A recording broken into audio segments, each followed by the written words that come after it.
A lot of the times when we get on social media, what we're doing is we are numbing out. We're trying to escape our reality. We're searching for those dopamine hit, that rush of validation from other people. And it might be because something's going on in your present tense life that you're trying to avoid. My name is P Money, but you can call me Paul. I have something to say, inclusive of all. Hey self-lovers, it's your boy Paul Fishman, self-love coach and You Do You activist. Welcome back to my YouTube channel. I am so honored to have you here and so excited to chat all about, you guessed it, or maybe you didn't, social media. Now, if you didn't know, I am fresh off of a nearly 60-day social media cleanse. Yeah. I left Instagram, I stopped producing my podcast, and just created space in my life. And if you want to find out what happened on those 60 days, well, make sure to check out the video that I linked right above detailing the why, the what, and the how of leaving social media for 60 days, specifically as an entrepreneur who built their entire business on social media.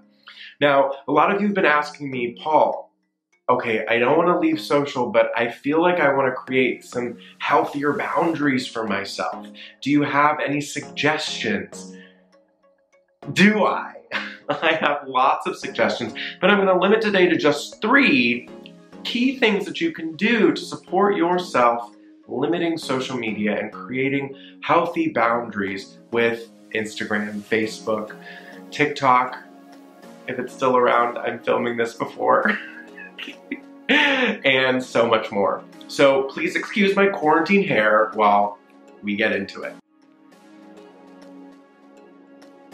Okay, so let's talk social media and how to create healthy boundaries. Because I get a lot of clients coming my way who say, Paul, I really struggle. I post a photo to Instagram and I just keep on refreshing to see how many people liked it, to experience that dopamine rush that feels so good when I get approval from mostly strangers. And you know what I tell my clients? Well, first things first, you gotta be the one to approve yourself. Like, you're the one who's saying, I don't care about the likes, the comments, the shares. This is a photo that I want to share with my community for me. I know what you're thinking. Paul, that sounds really weird. No one thinks about social media that way. Well, listen, we are forging a new trail here in this digital era because guess what? When you disconnect, you reconnect. And that is what I did. So, first things first, decide what is most important for you, consuming or creating, because it can go 2 very different ways. If you are struggling with boundaries around social media, you probably spend a lot of time scrolling and comparing yourself to others. You know what we call this? Being a what? Compare-dashian.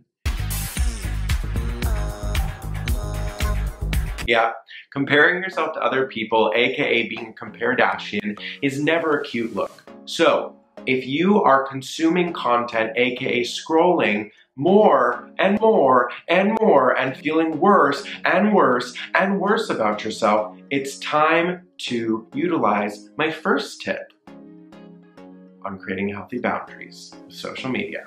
So, tip number 1, use the feature on your phone that tells you how long you're on social media and create a time limit for you. Now, I used to do this and I had a 3-hour Instagram time limit. Guess what? I hit it every single day. And then what would I do? Well, I'd just say, meh, okay, thanks for letting me know, but I'm gonna keep on scrolling.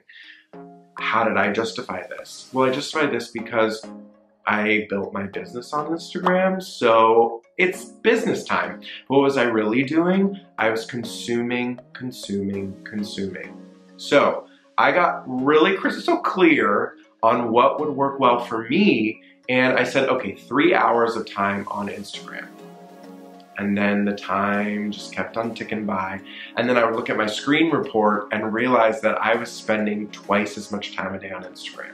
Now, if you want to know what my life looked like after I ditched Instagram for nearly 2 months, well, check out my previous video about why I left social media for 60 days. So here's the cold, hard truth when it comes to creating this healthy boundary with Instagram. Give yourself permission to mess up. Give yourself permission to fail. It's okay, you don't have to be perfect. Here's what normally happens when we create lofty goals, like spending our entire day on Instagram and then limiting it to just an hour.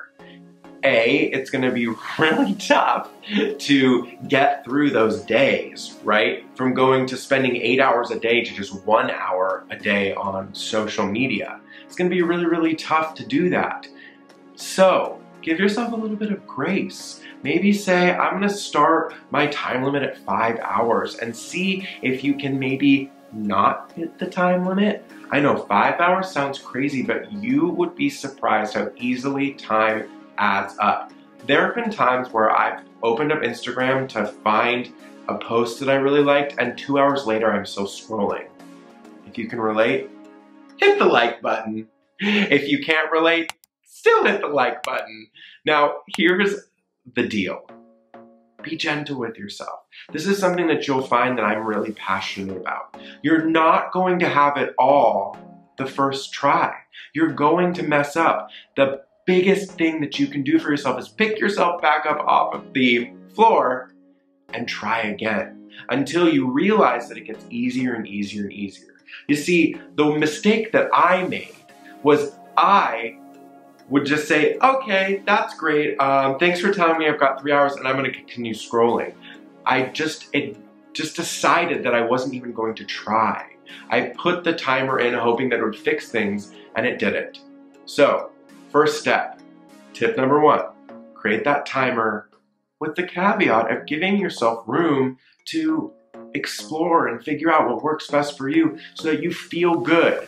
You're probably on this video watching this because you don't feel good scrolling on Instagram. You're a Comparedashian. You're saying, oh, why don't I have the Instagram body? Why don't I have all of the fancy partnerships? Why don't I have all the followers? Well, if you're spending time in that negative Nancy mentality, comparing yourself to everyone else, Nancy Comparedashian, is that my new drag name? Nah. I am not a Nancy Comparedashian. So, that is your first step. Give yourself permission to be okay with where you are. So the next step goes a little bit deeper into what we were just talking about. There's some awesome technology on your phone that is going to allow you to gray out your apps at specific times during the day.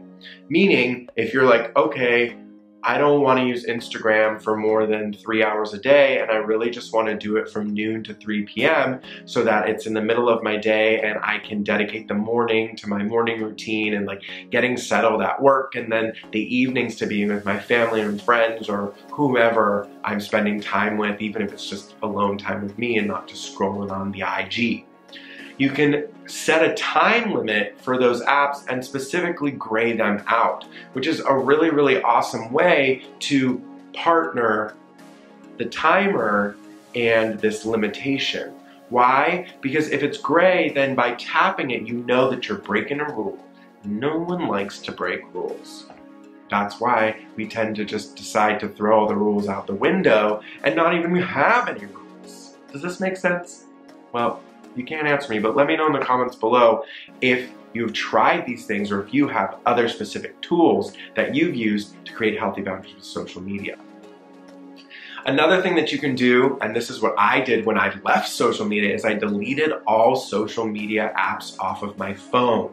Deleted them off of my phone. I also restricted them on my computer, but this was just me because I knew that I needed some hard boundaries, like some boundaries that weren't just mine alone, but external sources. So you can do that too. Or maybe you can move Instagram to like the 3rd or 4th screen so you really have to scroll to get there. I've tried that. Doesn't really work for me, but who knows? Maybe it'll work for you. The final thing that you can do, and this is a little bit more out there and something that I really encourage my clients to do, is take 3 deep breaths before you tap the app.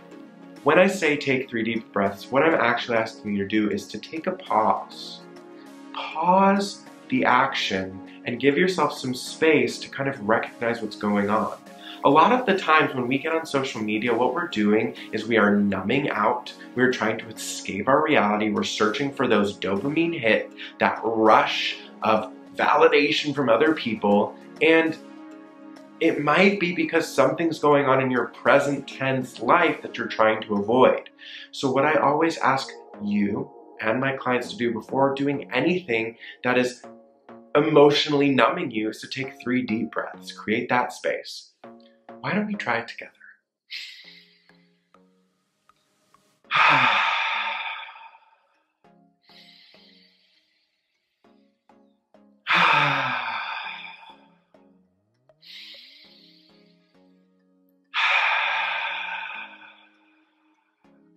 Don't you just feel a little more level-headed right now? I mean, I do.